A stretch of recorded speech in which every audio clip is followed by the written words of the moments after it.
Cashflow Diary Podcast, episode 451. Welcome to yet another exciting episode of the Cashflow Diary Podcast, the podcast that teaches you insider tips, tactics, and strategies for creating leverage streams of cash flow into your life. Learn from top-performing entrepreneurs, business owners, investors, and thought leaders from across the globe as they share their secrets to success. Like what you learn on this and other Cashflow Diary podcast episodes? Go to learninvestingnow.com and sign up to receive powerful tips and information that will help you succeed as an entrepreneur and investor. Now, here's your host, investor, entrepreneur, business owner, educator, speaker, author, and master facilitator of Robert Kiyosaki's cash flow game, Jay Massey. All right, ladies and gentlemen, welcome to another episode of the Cashflow Diary Podcast. I'm your host, Jay Massey, and I'm glad that you are here today because when you are out there, you're trying to build your business, and that business comes in with so many skills. I mean, you've got to become a completely different person. Often, many people have asked me, Jay, can I do this? This being their business. And I have to be honest and tell you often, no, you can't. The version of you that is before me right now cannot do this. You must learn and be willing to learn and become someone new. And part of becoming someone new is developing talent and skills in a completely different way. And one of the most important skills not only is leadership, but also being an effective communicator as a leader. And today's guest would say you would need to be able to take your public speaking to the performance art level. I have with me today Joe Yazbeck. He's the founder, president, and CEO of Prestige Leadership Advisors, whose mission is to facilitate leaders in becoming dynamic, powerful communicators so they can significantly influence the world around them. Now, when we say the world around them, understand that today's guest has worked with heads of state, politicians. He's developed bands, artists, performing artists, is in his background, released albums. We are talking someone who has been in multiple different industries and has the ability to teach you and I how to use something as simple as our voice to communicate so that you and I can become the best brand ambassadors for our empire as we go out there and build it. Now, what I want you to do is I want you to pay attention. I want you to be ready, and I want you to take notes and listen to Joe Yazbeck. Joe, you there? I am here as can be. Well done. That was a beautiful introduction. I feel honored. Thank you so much. Thank you for being here.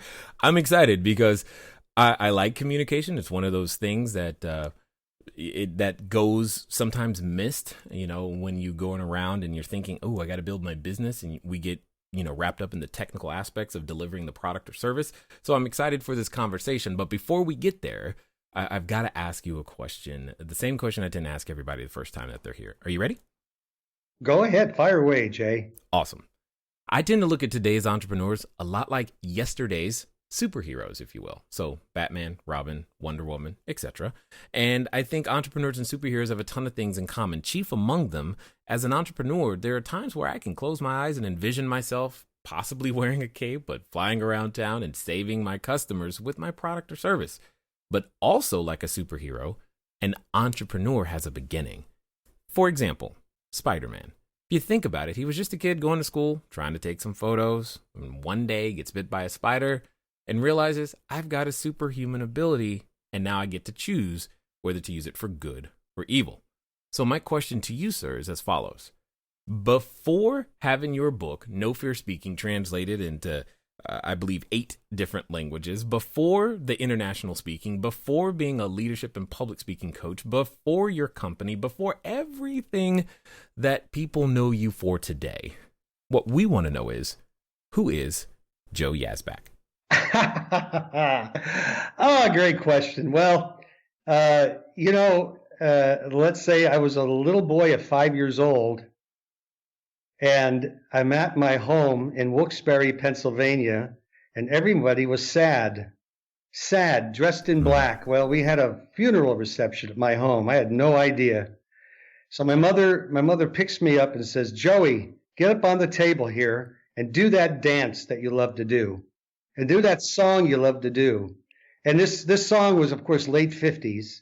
If you know anything of doo-wop, this was the Diamonds, right? Little darling, little darling, little darling, right? And the Elvis Presley knee jerk was going, and it had everybody clapping, and everybody was swaying, and the emotional level of my the company was raising up, and people were happier. And I thought, wow, I want to do this. I'm 5 years old, and I thought, this is what makes me happy, making other people happy, making other people lifted up, right, from where they are to where they should be, making change available. And I thought to myself, and many, many years later, transformation was key for me, because this was the reason why I felt I was on this earth. And that was to help people and to improve people's condition in life. So for me, if you ask me who I am, I'm a person that loves to help. I'd love to improve conditions around me in any way, shape, or form. And I'm a father, I'm a son, I'm a grandfather, I'm a brother, I'm a husband. I'm all those things that are so much more important than anything else. Let's face it. So thank you for asking that question. I hope I've answered it. Yeah. I have a question, though. If I heard you correctly, you're saying at the ripe old age of 5, you're like, this is where I wanted to go. And you knew that. I did. That's very fortunate, because for many of us, myself included, it definitely wasn't at 5. And some might even say, I still don't know, Well, I'll tell you, Jay, the interesting thing about it, it was re-cemented, I should say, another year or two later. And my father, this was family, and he comes down, he says, Joey, come on downstairs. You got to watch this on TV. The rabbit ears coming out of a black and white TV. Okay. And all I see is a camera panning a huge stadium audience and one man talking to tens of thousands of people, probably 70,000 people in a stadium. It was Billy Graham. And I looked at this and I thought, oh my God, one man speaking. He had 10 microphones in front of him. I think he was on a scaffold or something on the 50-yard line of a stadium. And I thought, I got inspired that one man can talk to all those people. Mm-hmm. That's pretty cool. That inspired me. I think everybody has in them moments of inspiration in their life they can draw from. Sometimes they skip over them, but they should draw from them. Those are inspiring moments that change a person's life. Got it. I want to talk about that in a second, but before I do, I want to clarify something for everybody. When he said rabbit ears, there were these things a long time ago called antenna. They were actually attached to the television, and some of you may not know what that was, but that's good. What I find interesting, though, is you mentioned, Billy Graham, and we're talking about things like speaking and public speaking and leadership. I got to say that's definitely a high bar to be looking at 7 years old.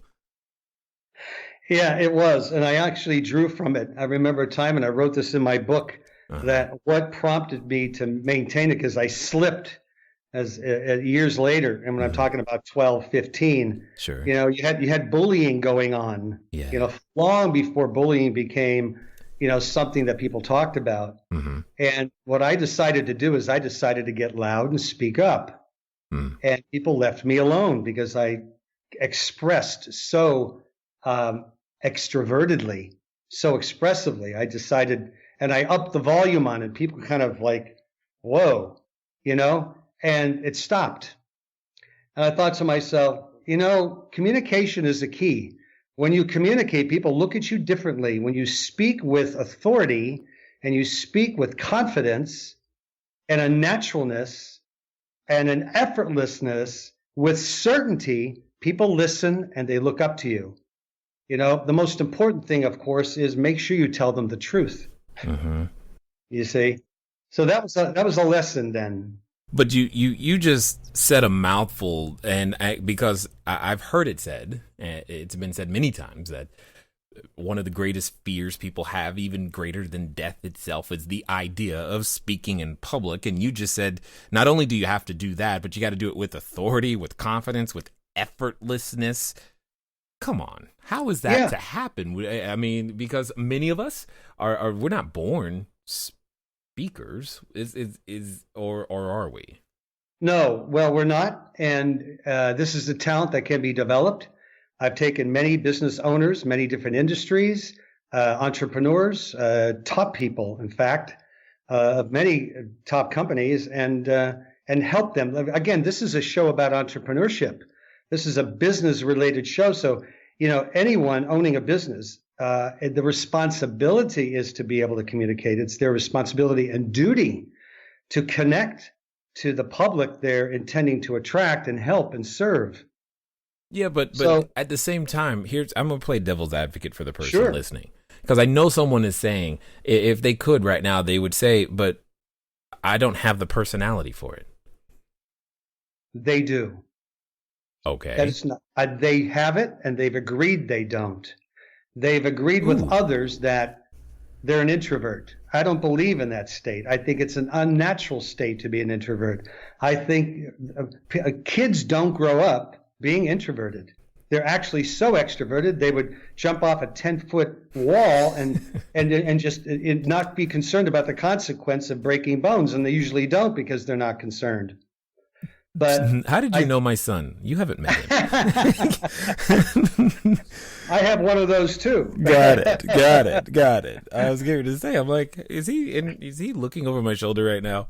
Yeah, that's funny though. That's funny.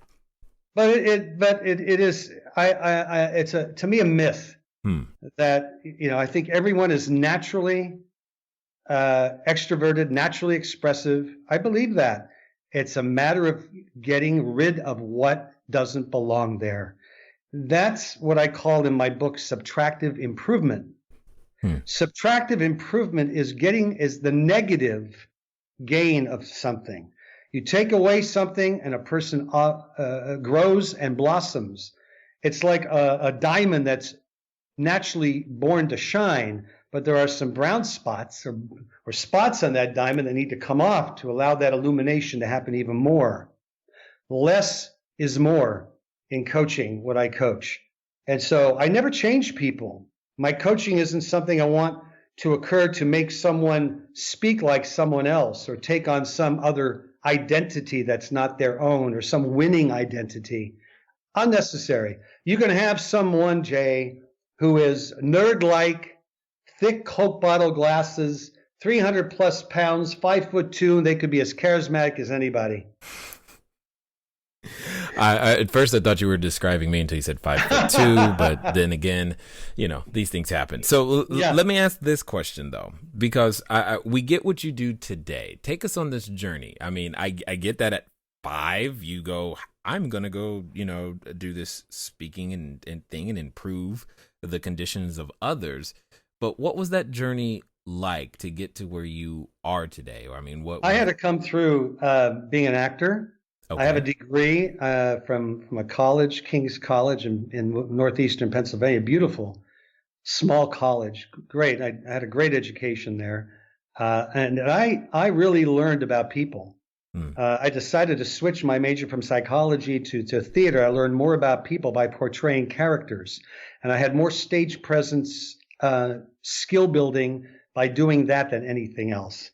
I also was able to do musical comedy and sing and so forth. So I learned how to express a song to an audience as myself, not just portraying a character. So that was an evolution for me too, being myself in an art form that I can create an effect on an audience.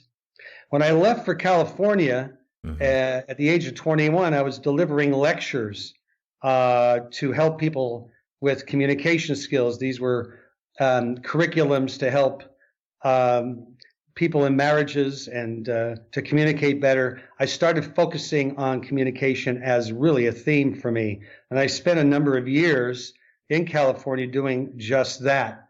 And I became as well continuing to sing and to perform. Then I started developing talent. I loved it. I developed talent in LA.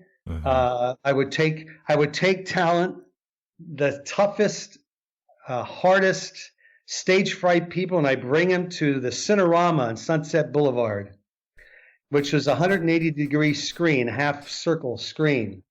And between the shows, I have permission of the box office to bring 6 people in to, between the shows, because it would be about 20 minutes. And I'd stand them up in the aisles, back facing the screen while they were facing the audience coming in, and they were to say nothing and do nothing, just look at the audience. What? And yes, and just experience people in a seat in front of you looking at them and saying nothing. And I swear to God, you literally see beads of sweat dripping from their fingertips, right. Twitches in their eyes, they'd be swaying. And after the first 5 minutes, it would noticeably reduce. The next 5 minutes, more noticeable reduction until about 15, 20 minutes, they were aware there were people in front of them and they were calmer. But this is how you train somebody to experience an audience, is by being there looking at them. And I say to my attendees at my conventions, I say, look, this is the biggest, simplest way to think about public speaking. You're standing up there and you are looking at people looking at you. That's it. You're looking at people looking at you. Yeah. Keep looking at people looking at you until you get comfortable. I'm hearing what you're saying and I'm envisioning this in my head, but I have a question, because I think technology is kind of changing a lot of that for you in the sense of when I start thinking about places like a YouTube or a Facebook live streaming or all of these technologies that are coming to the table. A lot of the times I don't actually see the audience today. That's unfortunate. That's true. I try to convince and reassure my clients to do just that. Online video conferencing is key. I just recently delivered a video webinar live from Mexico City to a huge group of people in Prague, Czech Republic. And I'm in Mexico City at my publisher's office at 7:00 in the morning, delivering, because it's a 7-hour time difference, delivering my event, and I'm watching them and they're watching me. That's funny. And I think it's important to always try to have that opportunity.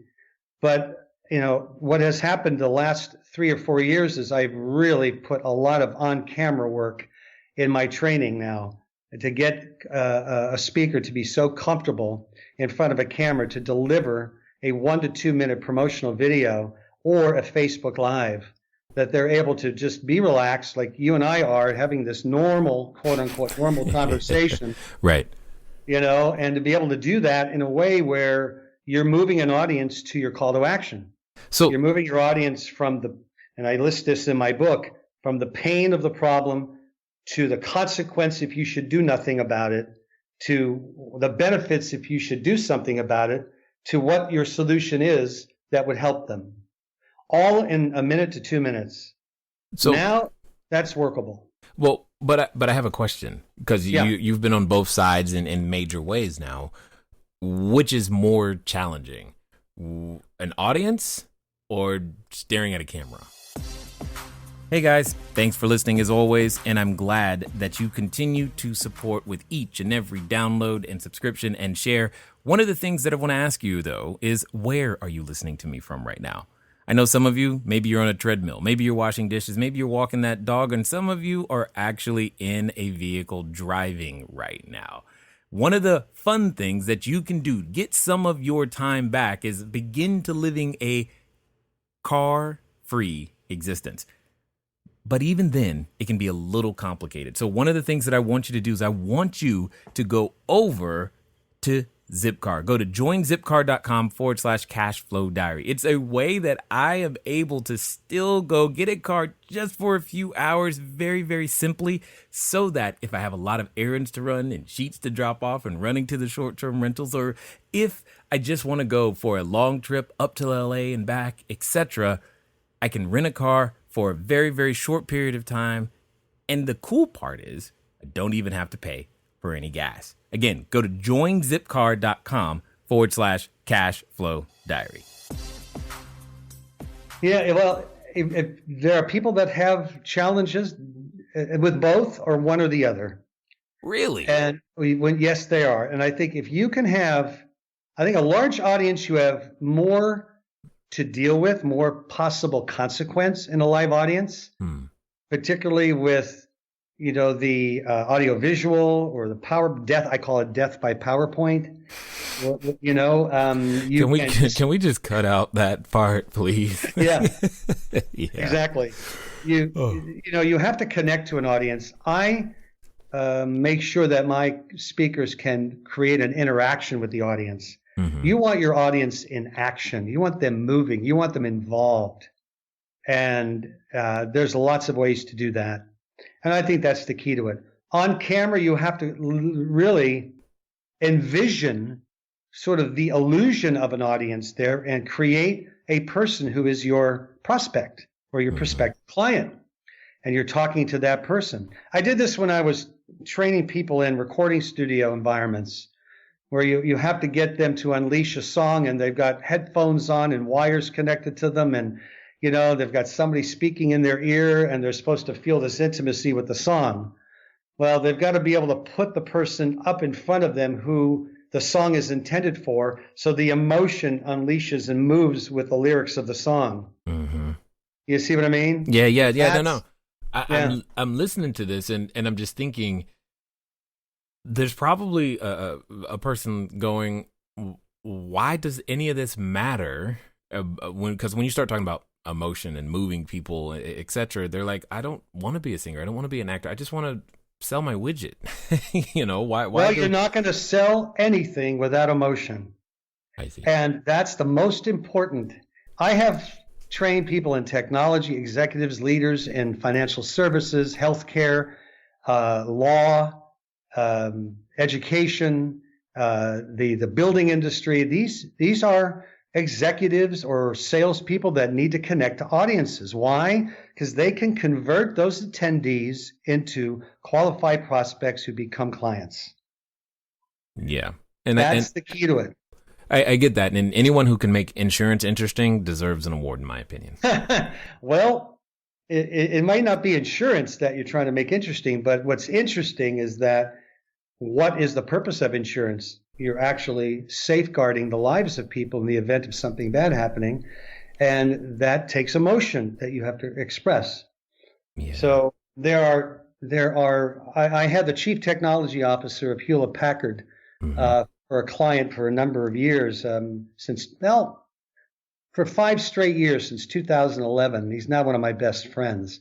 And he realized the impact that technology has, that live communication has on his industry, because he felt that technologists do not communicate to the real world. Oh. And that they're very algorithmic in their thinking and speaking. And he changed all that. And on that point, that's actually something I was thinking about, because when it comes to being able to communicate a message effectively today, there's a lot who would rather rely on email or maybe a message on Twitter or Facebook, but not actually physically talking to them. Yeah, it's a Harvard study. A Harvard study stated that there's 7 times more likely response with a video than not. Got it. And people want to see who you are. They want to feel you. They want to know you're trustworthy. They want to know that you have some courage behind you. You got some passion and purpose behind your business. They want to know who's the brand ambassador behind this company. And if you're not connecting to them, look at Jay, 1983, the very first major CEO came on network television and gave a commercial. Lee Iacocca, Chrysler. He borrowed a lot of money from Reagan's government. His obviously Chrysler was suffering. Right. And he went on the air and said as much as this. He said, please forgive me. I borrowed this money. I promise we'll build a better car. I'll get this money paid back. Please have faith in Chrysler. That's exactly what happened. Right? He paid back that loan fast. Chrysler rose to the top. They built a better car. And it was because of his courage to get out there and speak on behalf of his company. He connected to his buying public. This is what every entrepreneur should do. This is what every business owner or chief executive of any kind or C-level executive should do, and that is get visual. Well, what's interesting to me is I think many of them know intellectually these benefits that you're bringing to the table. Mm-hmm. But my question is, why do so few do it? Why the fear? Why is it such a huge thing? Why, when you mention public speaking, people shrink? Yeah, I actually used the phrase leadership communications course that involves public speaking. It's very interesting. There's more resistance. That's funny. It's very interesting. It's more resistance on that word public speaking there would be on leadership communications. But it is fear. And the fear is this: I can't afford to be humiliated. I can't really express, I can't afford to be embarrassed. It might taint my position. This is the key elements of what happens inside, and these things can be trained. I have people that want to be speakers that walk into my training center, and I have trainers that train them, and I train them, and I can tell you this: it's getting past the decision that you're going to make it. You'll be okay, and it's a learning skill. They're skill building exercises of how to own a room, mm-hmm. how to look at people in your room, how to create an attention getting opening, how to build your credibility throughout your presentation, how to tell a great story, how to evoke emotion, how to invoke emotion from your audience, how to get them active, and how to inspire them to your call to action. These are skills. They can all be learned. They don't teach this in business school. They don't teach this in colleges, really. They teach the woof and wharf of what it takes to be a good business person, a good entrepreneur from the standpoint of operations, delivery, promotion, marketing, quality control, finance, all these wonderful things, how to raise money. But what about public relations? That's part of it. I would argue that without leadership communication, that's what we're calling it now. That's right. Without that, the rest of it doesn't matter. That's exactly right. It doesn't. That's right. It is altered importance. I mean, what is more important than being able to speak to your own staff, communicate? There are executives that cannot communicate in their own meetings. They don't know how to negotiate. They don't know how to run a staff meeting or a quarterly meeting. They shudder at the fact of having to speak in regard to their own industry at some of the conventions or conferences. You see, mm-hmm. That's what I prepare them for. And I see this. I see the attack on their security. But what is security? You can have all the money in the world and have all of the beautiful things in the world, but if you don't have knowledge of something, whatever you lack knowledge in will make you insecure. And you see? Yeah, I get it, but I'm curious. I don't know if you've been asked this before, but I'm kind of just curious. Like, you're really talking about a transformative process. This is not like I come to you for an hour and then I leave and I'm cured of my concerns. No. So what does that typically take to get to transform this person? Kind of like I was saying at the beginning, is the person that's in front of you isn't the same person that's going to be on stage later, or shouldn't be. And I'm just curious from a time aspect, what does that typically look like? I have programs. I have 6-month programs to year programs. I have clients that continue with me past a year or 2-year programs. There's evolutions. There's advanced public relations, branding. I help my clients become authors because I want them to become respected, recognized authorities in their industry. This is my product. I see. And so I help them with the development process of their book. Now they're able to speak on behalf of their book. They get onto bigger platform stages because they're now best-selling authors. Now they're really doing something on behalf of their industry. Yeah. You see? But it's a program, or I may do, and I love this idea because I've done 2-day workshops that are very intense. I've done 3 to 5 day boot camps that are very intense. Okay? And change happens fast. And it's not one of those conferences or events where they leave and, oh, that was all nice and motivational and I feel better. And then the next day they've forgotten, they have no tools to work with. It's just the opposite. So, right? They have, my here's what I'm thinking about right now. yeah, I'm willing to put money that there's a number of entrepreneurs who I would, if I dare say, have discounted what we're talking about right now to the point of course. to where they haven't even thought about it. And the only reason it's coming up now is because maybe someone asked them to come speak and they're like, I know I shouldn't turn this down. That's actually true. That's actually very true. Yeah. Yeah, they don't have a purpose, and then they have a purpose. I had a PricewaterhouseCooper top executive come to me, and she said to me, I am now needing to have public speaking as part of my basic job description. Mm-hmm. It's part of her promotion, where she didn't before, and now her career depends on it, and she's killing it. These are people will not step up unless they're put in a position where they need to have those skills. But there are people that think they have these skills and they don't. That's even worse. What do you mean? What do you mean? People who think they have the... Well, like, for example, you might have a trial attorney because they're in a trial every day and they have to confront a jury or an audience behind them and the judge and the opposition, that they have an audience, and they don't know how good or bad they are. So what I do is I always offer a complimentary audition when somebody comes to see me, and I put them through this, what I call the speaker's gauntlet. That does not sound good. Okay. Right? But it's so good. It is so good. And no, it doesn't sound good, but it's an audition, and it's revealing, and they love it. They get more tips.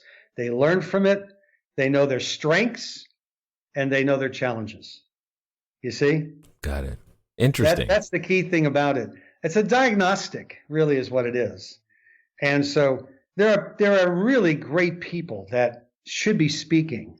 And there are people that are, quite honestly, and I've had to turn down some of these people that are dishonorable, that have incredible potential speaking skills that I hope don't influence a lot of people because their intent is dishonorable. You see, they're just out to make money at other people's expense, and those are not the kind of people I want to coach. So when it comes down to it, when in an entrepreneur's career should this be something that they start thinking about? There should not be a time that it's not. There should be a time always. When is it that someone goes, I need to communicate better. I need to improve my ability to influence others, to affect positive change on other people. Now, people who don't wish to expand or improve won't make it. It's always those professionals that want to improve the conditions of their career and their income. If you want to improve your income, improve your career, and scale up, if you're an entrepreneur and you have a business and you want to expand your business, then you're going to be needing to get out and communicate as the leader of your industry. Yeah. It feels like from my perspective, we produce a significant amount of content, whether it's video, audio, written, etc. And it feels like it's table stakes. If you're going to be in the game, you have no choice. It's not really an option to not do this. Otherwise, how does business actually get done today? If you were to, and with that thought in mind, if you were to say, look forward in the future, do you see the ability to communicate as a leader something that's going to go away, be replaced by technology in any way, shape, or form? Or is this something that's going to become bigger? Absolutely more prevalent. Look, I'm going to tell you, we no longer live in a computer age or information age. We live in an age of connection and communication. That's the age we live in. The world. How so? What do you mean? Smaller. What do you mean? Well, social media. People are connecting. Wars are being halted because of social media. We have got to be visual. There's a camera everywhere. Get on it. I encourage my clients to put a camera on their dashboard so they're looking out at the road. I don't want them endangered. And if they feel like they have to push that button, go Facebook Live and go, hey, everybody, I just had a thought today and I wanted to share it with you because it's an inspiring thought. You're communicating to people. You're communicating your ideals. You're communicating as a business owner, your purposes, what inspires you to deliver the products and services that you do. You are in PR, in public relations, you're delivering a message with purpose and passion. And this is what people are attracted to. And when you learn how to do that, you're going to feel so much better about yourself. You're going to come out of any closet that you might be in, okay? And you're going to be out in the world connecting to people, because you'll make money because of the amount of communication and the quality of that communication, because people will trust you. And that is what money is all about. It's nothing but a stat. Money is nothing but a statistical representation of what you're producing. Okay? And the more trust and likability and confidence people have in you, the more money you'll make. What better way to express trust and confidence and likability than by getting up in front of an audience? They're already looking up to you. Literally, they're looking up to you. Literally. Right. You know? Then communicate that as a leader. They will elect you their leader for that time period. Move them, inspire them, motivate them, influence them. And yet you can learn the skills to do that. You know, again, I'm going to drop the bomb and say, go to nofearspeaking.com and purchase my book and call us. let us teach you and help you how to do that, so you can be the leader you want to be. That's actually where we were headed. I was getting to say, you know, for those that have listened this far, you know, what's going to be the best way for them to reach out to you? So I'm assuming you want them to head to the website. Go to nofearspeaking.com. In fact, you can opt in on the front page, free 30 No Fear Speaking tips that you need as an executive or leader, okay? And it's a free download. And there's 8 languages of books, no matter what you speak language. There's, I don't want to go through there's Russian, German, Chinese, Spanish, Hungarian, Slovakian, and Czech. Okay, those 8 languages, and English as well. So you also have a free 30 No Fear Speaking tips to access there. There's an online video course. It's 28 videos, and it's a course I developed. It's all me speaking directly into the camera, unscripted. I think it's great. It's a superb video course. And or just call. Love to have a chat. In fact, I'd like to offer something right now and say, you know, give me a call. Go to the website and call us. Ask for me, and I'll give you a complimentary consultation over the phone or over Skype. I love to talk to people. You bet. Nice. I love that a lot. So I've got a question for you, because I'm kind of curious to hear what your answer is going to be. I mean, okay. We have a number of entrepreneurs here at various levels that are listening, and what tends to happen is that we can get to a decision point when we're hearing, you know, other people's stories, how they got there and what they do. And it gets exciting. It's exciting to the point to where some might even say, you know what, that's it. I'm doing it. I'm crossing that line. I'm going to become the entrepreneur. I'm going to that next level. I'm tired of 6 figures. I'm ready for 7. I'm tired of 7. I'm ready for 8. And if speaking's going to do it for me, then doggone it, that's what I'm going to do. They're at that decision point. Mm-hmm. Now, you know, like I know, that oftentimes when we reach these decision points, we're often accompanied by a companion. That companion typically comes in the form of a voice that reminds us of what we can't do, why we can't do it, and who we're not, and why on earth would anyone listen to you. And for some people, they're even related to that voice. So my question is as follows. Let's pretend that this time they're actually going to follow through. They're going to do it, and they're going to do so in the next 24 to 48 hours. What would you suggest that they do? What would I suggest that they do to take that next step? Yep. Well, they've got to make a decision within themselves that they're good enough and they deserve it. And no risk equals no reward. And that's where you've got to get off the fence. The worst place to be in life is in a maybe. And with maybe, you're frozen in indecision. You're afraid not to, and you're afraid to. Get off the fence. You have nothing to lose. Make the decision. And I say, I'd love to have that first chat, because it's a lot easier than you think to make it through the cycle and the process. A lot easier. And once you're through it, you're a different human being. You're more of who you are. All the qualities that you are, there's more of them present.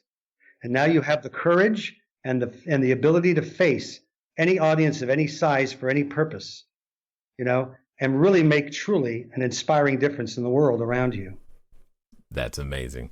I definitely want to say that I appreciate the impact you're having, because you're one of those guys who's we may not hear about all the time, but we may know the people that you've worked with, and they may be the ones out there influencing, but you're helping them become better and empowering leaders to go out there to empower others, which is, I think it's amazing, because you can have such a profound impact from just one standpoint. And I just want to say thanks for taking the time to influence us and to share your knowledge, your insight, as well as your wisdom here with the Cashflow Diary, sir.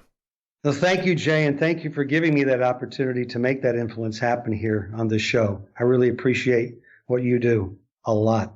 Thank you. All right, ladies and gentlemen, you know what time it is. It's time for you to move at the speed of instruction. What does that mean today? It means, well, nofearspeaking.com. You heard the man say it multiple times. Get your 30 free tips. Why? Because you know there's probably 3,000 more that you need. So just get the first 30 and get it started. But what I want to remind you, because there's something that he said that I think was amazing. You're good enough, you deserve it, and the worst place to be is a maybe. So what does that mean? Move at the speed of instruction. Ladies and gentlemen, it's been fun talking to you today. I look forward to talking to you soon. Until next time.